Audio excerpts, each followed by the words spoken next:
Andrew Sharp, and my parliamentary team, James Sunderland, Sean Bailey, Kieran Mullen, Scott Mann, and Byron Davies. Thank you for your fantastic work.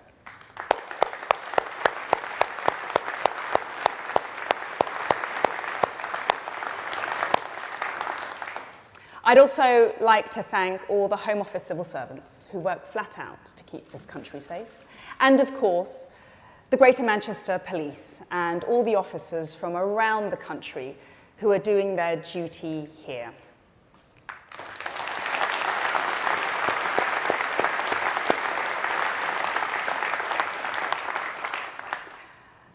Now, I don't know if you've noticed, but as Home Secretary, I do occasionally receive a modicum of criticism. Sometimes I'm asked if I ever read what my critics say about me. Well, the answer is yes, I do. I'm made of strong stuff, so I'm prepared to wade through the personal abuse, the wild invective, and the willful misrepresentation, because I believe that all of us should strive for improvement. And if we close our ears to anyone who disagrees with us, we're less likely to identify our mistakes. One of the reasons why the Conservative Party has survived and thrived for so long is because we are not afraid to admit when we get it wrong and adapt accordingly. We listen, we learn, and we renew ourselves. And that's what we're doing here this week in Manchester. We're raising our game. Because next year, this country will face a clear choice at the general election. Who do people trust to deliver the change that Britain needs? Because there are huge challenges ahead. The world is being transformed by powerful forces. And I think the British people see that, perhaps more clearly than some of those in Westminster who live in the bubble of complacency.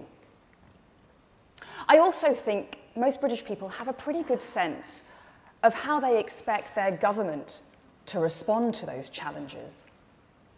And I'm confident that when push comes to shove, the voters will realise that they are much more likely to get the change they really want from Rishi Sunak and the Conservatives than from any of the left-wing parties. And the reason is simple. And I'll explain it with an example from my responsibilities as Home Secretary. Now, one of the most powerful forces reshaping our world is unprecedented mass migration. The wind of change that carried my own parents across the globe in the 20th century was a mere gust compared to the hurricane that is coming. Because today, the option of moving from a poorer country to a richer one is not just a dream for billions of people. It is an entirely realistic prospect. Every human, every single person has the right to aspire to a better life. As Conservatives, that's one of the cornerstones of our philosophy. Indeed, without that dream, I wouldn't be standing before you today. But Conservatives are also practical and realistic. Nobody can deny that there are far, far more people in poorer countries who would love to move to Britain than could ever be accommodated, even if we concreted over the countryside.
Now, I can't pretend that politicians have done a great job of managing immigration for the last 30 years. We were too slow to recognize the scale of the problem, too unwilling to accept that our legal framework needed to be updated. And let's be honest, far too squeamish about being smeared as racist to properly bring order to the chaos. But under Rishi Sunak's leadership, things are changing. We are raising our game. For years, too many overseas students were bringing their dependents here to the UK. So we've changed the rules to ensure that a student visa is not a route for whole families to come and live and work in the UK. When I stood before you at conference last year, we were dealing with a surge of Albanian illegal migrants coming on small boats, over 12,000 in 2022 alone. Fast forward a year, and thanks to the returns deal with Albania that we put in place and changes that we made to our rules, those numbers are now down by 90%.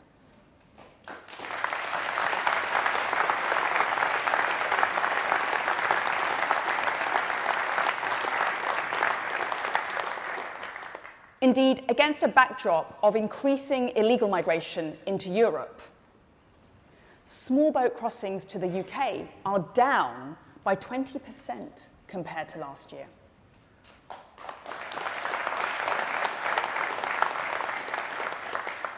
And conference, we will soon begin closing down asylum hotels.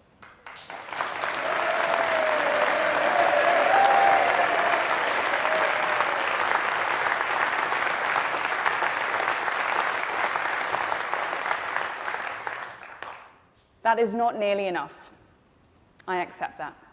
But it is a start. And it's a hell of a lot more than Labour would do. I said at conference last year that we had to change our laws, and we did. Our Illegal Migration Act, which will come into force in the coming months, now means that the only route to asylum in the UK is a legal route. The Act means that those arriving illegally will be detained and removed back to their home country if possible, or to a safe third country like Rwanda. But all of this is ultimately a question of political will. And be under no illusion, we will do whatever it takes to stop the boats and deter bogus asylum seekers.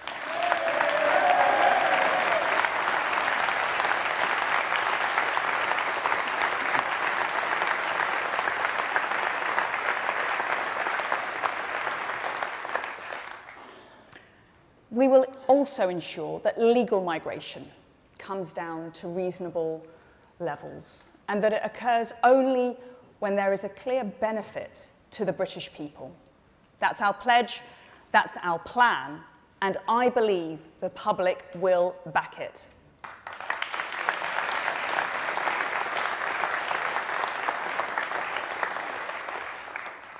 Because everyone knows what Labour will do on migration. Labour will do what Labour always does, open our borders. At heart, Labour doesn't believe that we have the right to keep people out. Sure, they may mouth a bit of occasional rhetoric about controlling our borders, but that's not what the Labour Party has ever done in government. And it's not just negligence or incompetence, although you can be guaranteed of plenty of that if Labour wins. It's actually deliberate.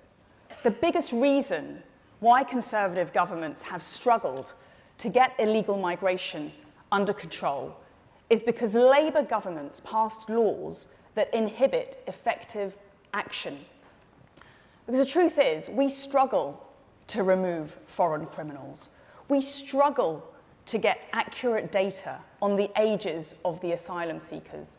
We struggle even to confiscate their phones when they arrive on our beaches. Let me tell you, our country has become enmeshed in a dense net of international rules that were designed for another era. And it is Labour that turbocharged their impact by passing the misnamed Human Rights Act. I'm surprised they didn't call it the Criminal Rights Act.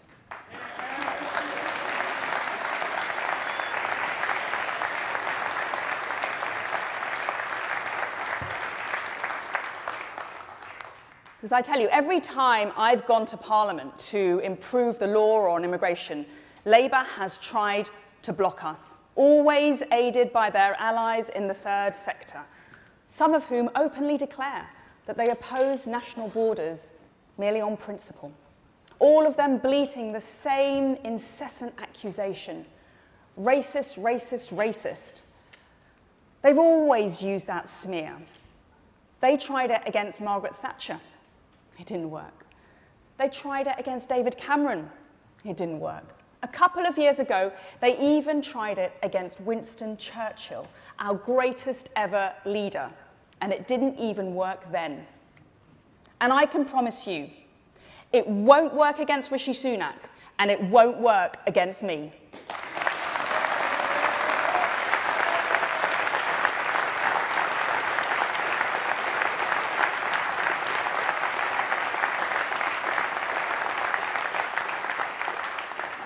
The truth is, every one of us in this room should be proud of our roots and proud of our conservative values. We believe that Britain has the right to secure borders, to decide who gets into our country and who does not. We are the party to confront the challenge of global migration in the years ahead, not a Labour Party that will open the borders and then cry racism to anyone who objects. So let's be clear. The choice between Conservatives and Labour is the choice between strong borders and no borders.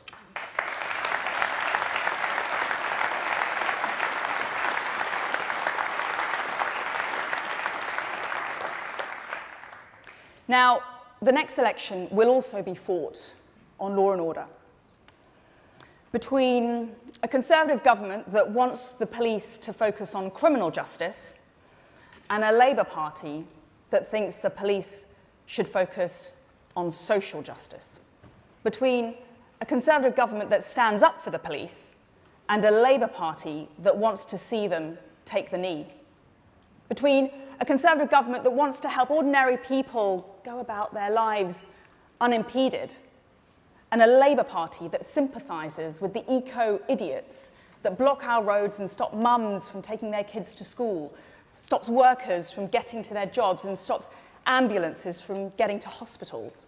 Because when it comes to Just Stop Oil, Labour's lawyers advise them and Labour's donors fund them.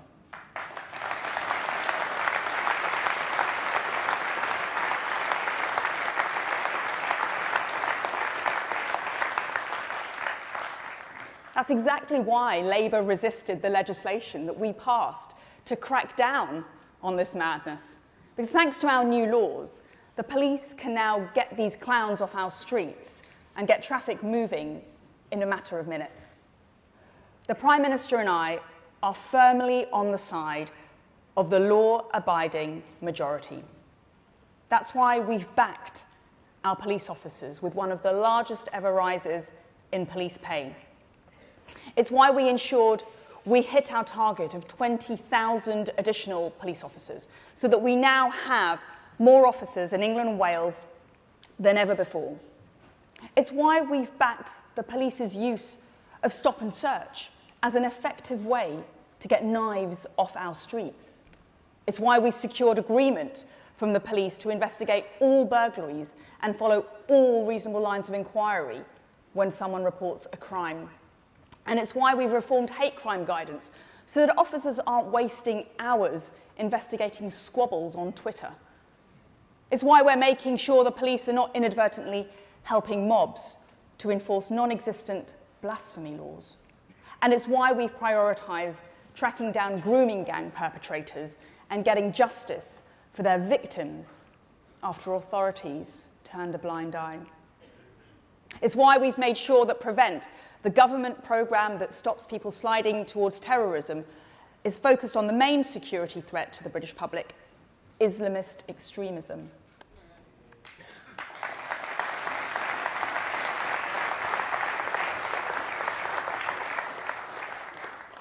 And let me take a moment to recognise that in all of this, we have been assisted by some truly excellent police and crime commissioners who share our commitment to common sense and law and order.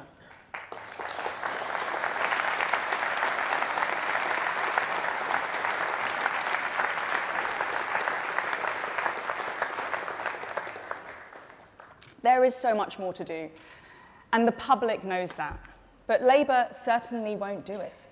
There's more to do to reform our vagrancy laws, because we cannot let British cities go the way of San Francisco or Seattle. There's more to do to ensure that foreign national offenders aren't clogging up our prisons for less serious crimes, but are booted out of Britain as soon as possible. There's much more to do to end the scandal of rapists and paedophiles changing their names to evade sanctions and criminal record checks. And so, we will bring forward legislation to prevent registered sex offenders from changing their identities. We will work to strengthen background checks so that they can catch undisclosed changes of identity.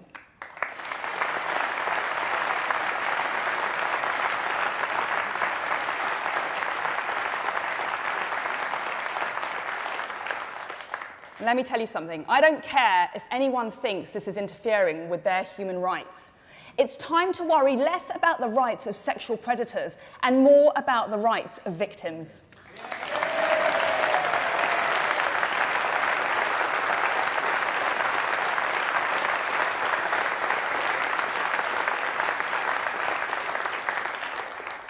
I want to thank the Safeguarding Alliance for their tireless campaigning on this issue.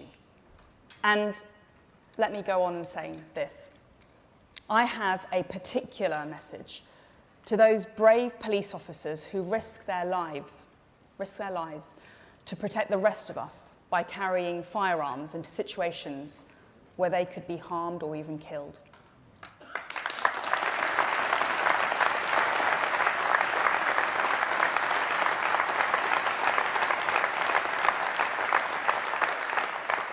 You are the thin blue line. You have our support. We are grateful for the vital work that you do day in, day out. And that's why I announced a review to report to me by the end of the year to ensure that the legal and operational framework in which they operate is robust and commands the confidence of both officers and the public. And to those who ask whether Labour can be trusted to fight crime, I have a two-word answer. Sadiq Khan.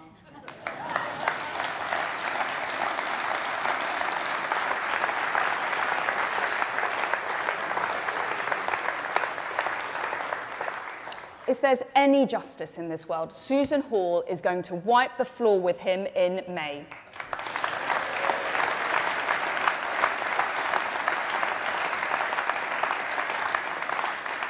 They've already started the character assassination against Sue.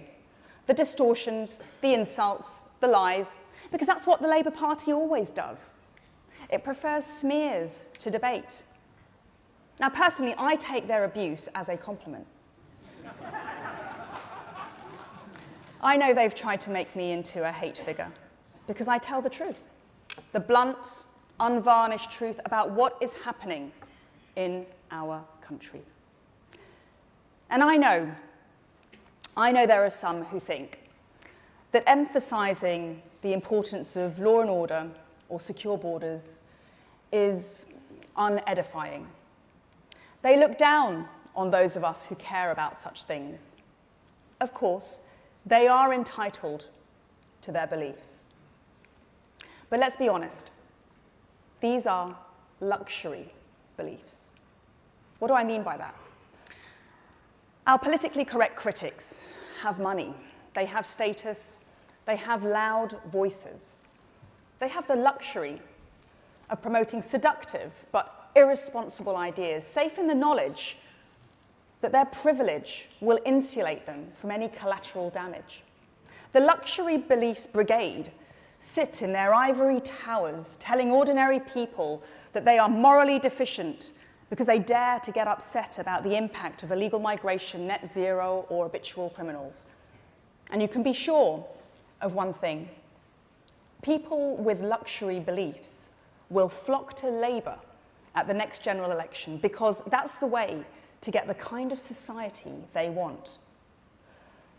What is that? They want, and they like, open borders. The migrants coming in won't be taking their jobs. In fact, they're more likely to have them mowing their lawns or cleaning their homes. They love soft sentences because the criminals who benefit from such ostentatious compassion won't be terrorising their streets or grooming their children. They're desperate to reverse Brexit. They think patriotism is embarrassing and have no use for their British passport unless it's taking them to their second homes in Tuscany or the Dordogne. For these people, I have a simple message. You are entitled to your luxury beliefs, but the British people will no longer pay for them.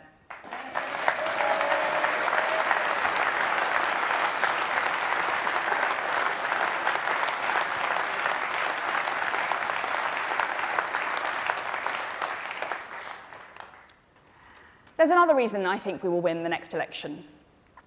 You see, we have a secret weapon. Well, not that secret. Everyone in this hall knows it. I think everyone who'll be at Labour conference knows it too. And our friends in the media definitely know it. Our secret weapon is Sir Keir Starmer.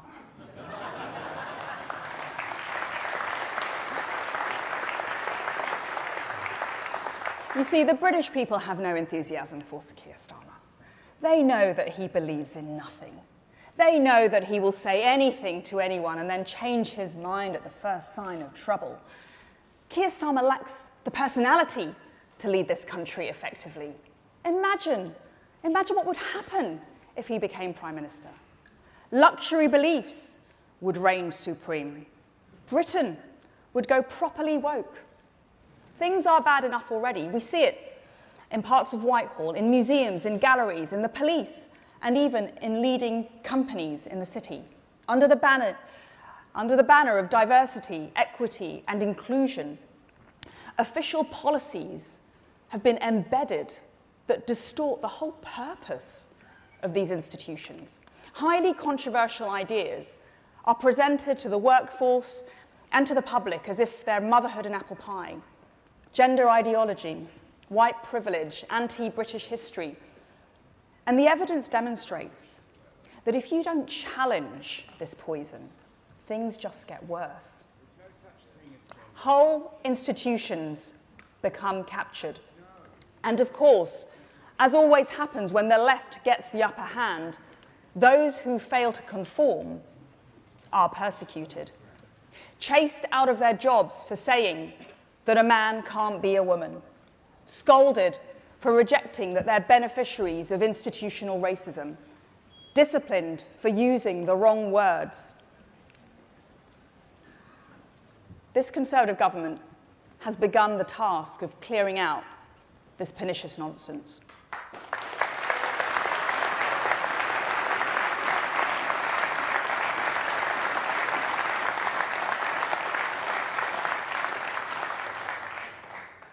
The British people will get to decide if they want to curb woke with Rishi Sunak or let it run riot with Keir take-the-knee Starmer.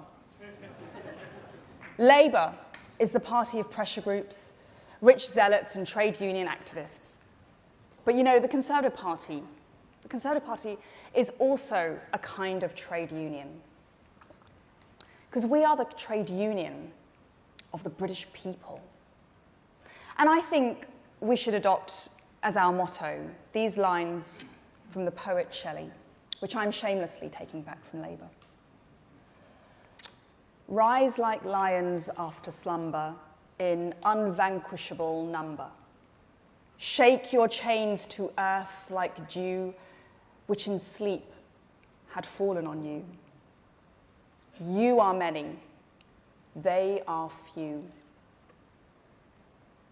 We stand with the many, the law-abiding, hard-working, common-sense majority, against the few, the privileged woke minority, with their luxury beliefs, who wield influence out of proportion to their numbers.